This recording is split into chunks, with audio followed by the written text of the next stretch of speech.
Evander Holyfield, one of the greatest heavyweights in the history of boxing. It would seem to me that Evander Holyfield stood a good chance to beat Mike Tyson at any time during his career, for the simple reason that he was the only person who was never afraid of Iron Mike. And Evander's lack of fear was not because of any particular life experience, but because he seems to belong to that rare type of person who is simply not afraid of anything. He is probably the bravest man in boxing history. He is a real athlete. He is always so quiet and calm, but he is a real beast. Just a beast. Furious monster. A devil who gives himself free rein in the ring. Who would have thought that this phrase belongs to a boxer who in his best years was a real beast in the ring himself, Iron Mike Tyson. And he spoke of the great Evander Holyfield, whose name is often only known because of his fight with Tyson. But Holyfield is not just a boxer who lost part of his ear to Iron Mike. He is the greatest heavyweight in the history of the Ring magazine, and one of the greatest principal champions in boxing history.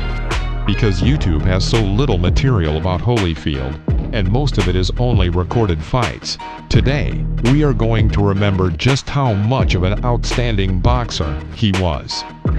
This is neither a detailed biography, nor a thorough review of Evander's fights, but we will try to cover the most interesting highlights. Holyfield had been boxing since the age of 8. While his mother was not thrilled by her son's dangerous hobbies, she didn't forbid him from boxing. Evander later recalled that he was still afraid of pain before the age of 18, and he was still his mother's son. His courage and resolve did not come immediately. In amateur boxing, he was good. He was selected to the national team while working in parallel as a salesman. For a time, he worked at an airport refueling planes. But he always started his day with a jog, and after work he went to the gym. Hard work paid off, and Holyfield was selected for the Olympic Games in 1984, though he was disqualified for continuing to hit after the break had been called.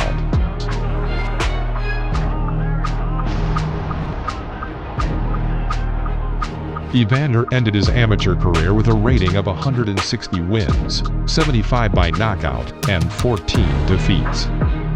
By this time, he had already begun sparring at the same tough level as Mike Tyson. Evander, unlike many, was ready to enter the ring against Mike without the need for extra training. And he seemed to know that he was looking at making millions from the confrontation with Tyson.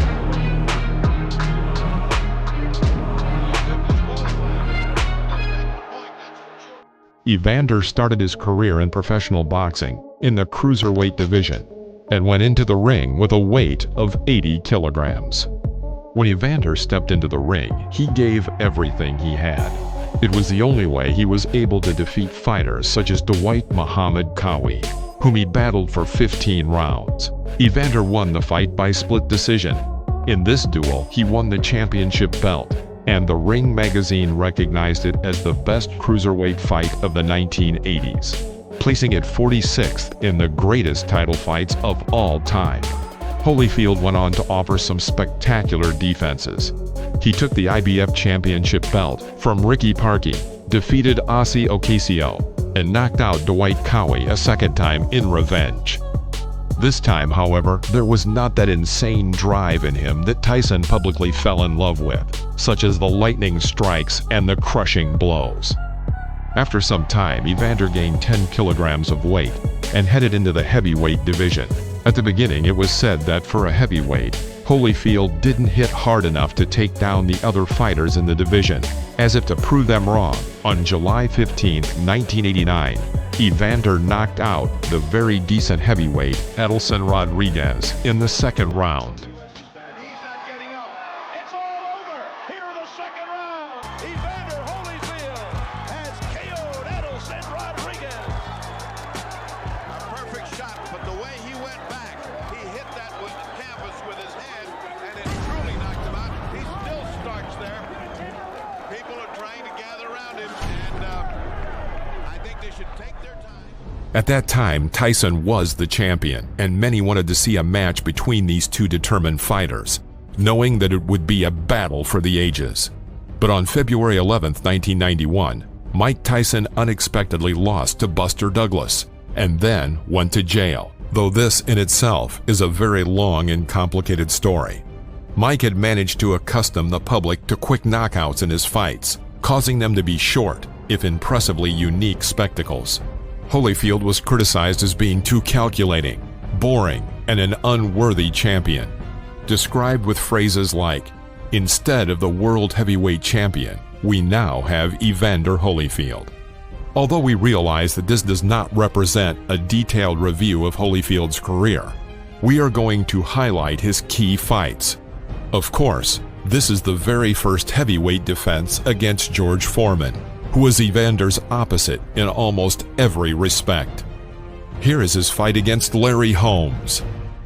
And of course, his very first defeat at the hands of Riddick Bowe, one of the greatest boxing fights of the last century. Holyfield lost on points, but earned the respect of the public. Then Evander returned in a definitive revenge fight and won by the decision of the judge. Finally, let's fast forward to 1996, to the fight that many had been waiting for, Tyson versus Holyfield. The bookmakers called Mike the favorite with a ratio of 25-1. There was no doubt, now that he had returned, that Tyson would prove to be Holyfield's downfall. At all times, obey my commands at all times. You have any questions? Touch gloves, let's go. Holyfield getting most of it. After 4 rounds, they'll go to the score. However, in the 6th round, the latter knocked down Iron Mike with a headbutt. He was fined 1 point. Evander Holyfield is letting it all hang out.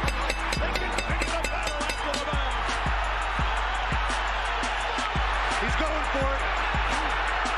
Oh, Tyson's in trouble. Holyfield smothers Tyson. Looking to put Tyson down and end the fight. Tyson is not in trouble. He's saved by the bell. Mike is out on his feet. Evander Holyfield. Holyfield continues to dig it. A left hook to the head. However, in the 11th round, he left Tyson no chance, and the referee stopped the bout. The result was a victory by Holyfield, TKO. It is Bedlam.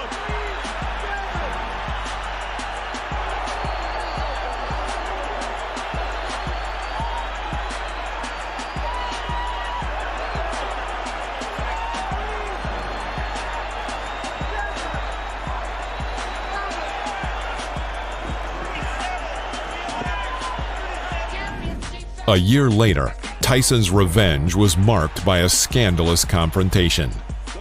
Evander was still actively using his head during the fights, sometimes verging on the edge of a foul and giving Mike a cut in the process. Mike said, what about this fighting? What about this head? Look at the blood streaking down from the outer portions of the... Tyson decided to respond, not with crushing blows, which were not up to the strength and power he used to wield, but simply by biting off a piece of Evander's right ear. He was fined 2 points. He got bit, I think. Evander Holyfield, look out! He's pushed right here, above us by Tyson.